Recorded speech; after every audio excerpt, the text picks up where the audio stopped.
আমরা মানুষ, কিন্তু আদৌ কি মানুষ হতে পেরেছি? মানুষ হতে পারিনি।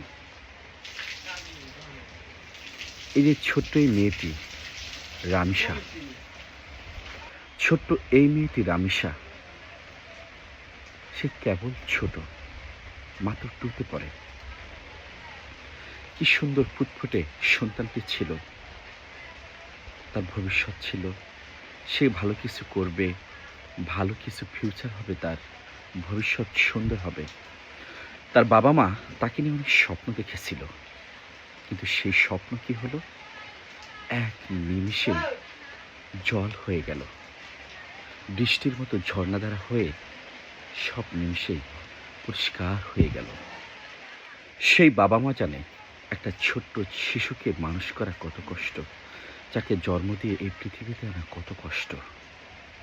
কিন্তু নরপিশাচ, মানুষরূপী শয়তান, কুকুরের চেয়েও অদম সেই নির্লজ্জ বেপরোয়া মানুষটি এক নিমিষেই সে সেই শিশুটিকে ধর্ষণ করে তাকে মেরে ফেলল। কি কষ্ট, কি যন্ত্রণা, কি ভয়াবহ! যার গেছে সেই জানে। আমরা মানুষ হব কবে?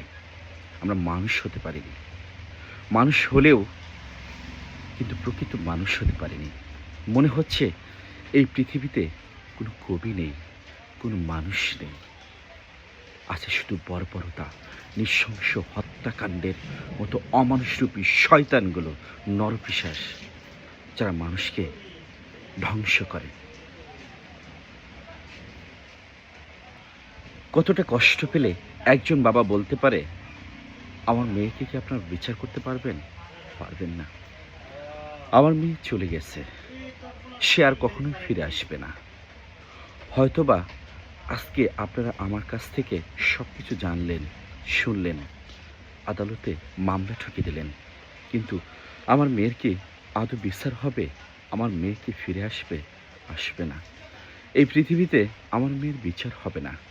আজকে আমার মেয়ের মতো যেরকম একটি ঘটনা চলে গেল আমাদের কাছ থেকে, হয়তো এরকম আরও একটি ঘটনা চলে আসবে। তখন আমার মেয়ের বিচারটা নিচে পড়ে যাবে।